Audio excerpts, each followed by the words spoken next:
Imagine losing your father at age 4, then being abandoned by your mother. Imagine spending your childhood in foster homes and orphanages, working on farms for almost no money. This was the brutal reality for Tom Monaghan, the founder of Domino's Pizza. After Tom's father died on Christmas Eve 1941, his mother couldn't afford to raise him and his brother Jim. The boys bounced between foster homes and orphanages for 7 years. Young Tom. One day, I'm going to be rich and famous. Tom worked odd jobs, selling newspapers and produce. At St. Joseph's Home for Boys, he developed a fierce temper, but also a strong work ethic. When his mother finally reclaimed the boys in 1949, their financial struggles continued, leading to more arguments until she put them back into foster care. By 1960, after a failed stint in seminary, military service, and losing his college tuition to a scam, Tom was working multiple jobs just to get by. Then his brother Jim approached him with an opportunity. Jim, a guy named Dominic DeVardi, is selling his pizza place for just $500. But there's $2,000 in debt too. Want to go in together? The brothers pooled their savings, took out a $900 loan, and bought Dominic's Pizza Shop. DeVardi taught them his sauce recipe and showed them how to make pizza. Tom, our first week's sales were just $99, but we're gonna make this work. Within 8 months, Jim wanted out. Jim, this is too much work for too little money. I'm quitting. Tom traded Jim's half of the business for their delivery Volkswagen, one of the worst business deals in history.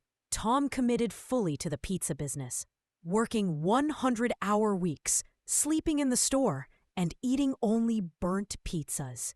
Tom, I'm going all in. I'm going to be a pizza man. Tom sampled pizzas from competitors, taking notes on what worked. An Italian restaurant owner taught him how to make better sauce, improving his product. With his first store stabilized, Tom opened a second location near Central Michigan University.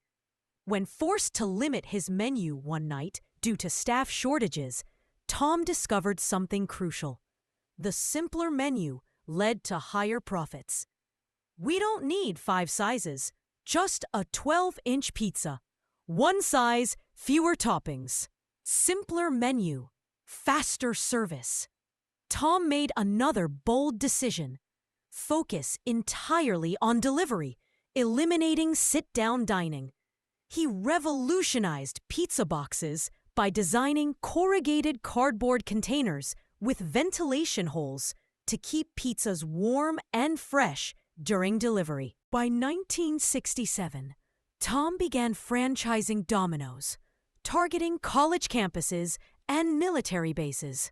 By 1969, Domino's had opened 32 new stores, but he had expanded too quickly. Banker, you're $1.5 million in debt. Your franchises are failing. Tom regained control and changed the franchise model.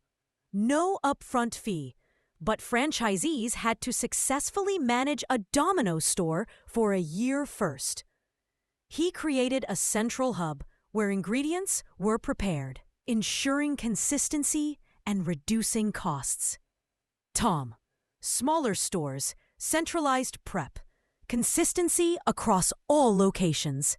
That's how we'll grow. By 1984, Domino's had grown from 300 to 5,000 stores and launched internationally. Tom's innovative 30 minutes or it's free guarantee boosted sales dramatically. Customer, either we get fast pizza or we get free pizza. But the guarantee led to tragedy. Multiple fatal accidents involving delivery drivers made headlines. News reporter, another Domino's driver has died in an accident. Critics say The company's delivery policies are causing dangerous driving. Lawsuits followed, with Domino's paying millions in damages. Public outcry mounted, forcing them to drop the 30-minute guarantee.